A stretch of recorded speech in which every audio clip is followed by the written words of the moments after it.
We're putting on a play about Julia Morrissey, who ended up as a patient in St. Brigid's Hospital.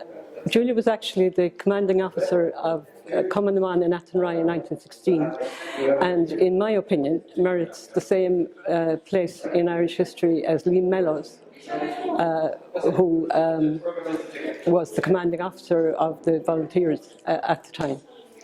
But Julia's story was completely forgotten, and I only heard about her about 4 years ago, when Conor McNamara mentioned that the leader of Cumann in Athenry was actually a patient in the hospital and died in the hospital. The play tries to reconstruct her life against the background of all the other women who were involved in the Rising and since.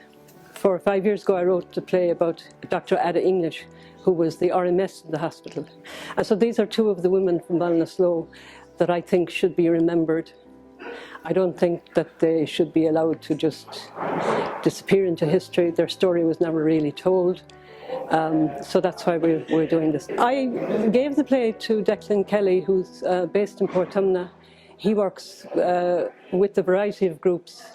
He has a new group called Miser Earl Players, who were called after their miser, the Earl of Clanrickard.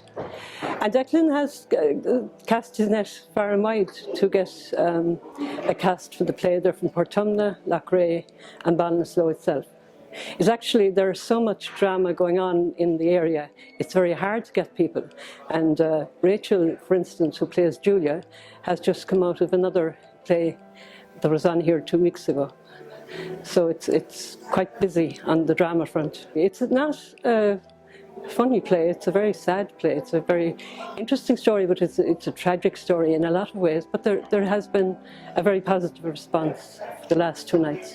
I'm happy with that. We have a beautiful group of dancers from Club Dausa Ballinasloe, all girls, and they do a fantastic slot in the middle of it, based on a scene in Athenry. And I'm very happy that they are coming to hear the name Julia Mary Morrissey, and again Dr. Ada English. And those names will be out there now that they never were before. So I'm very happy about that.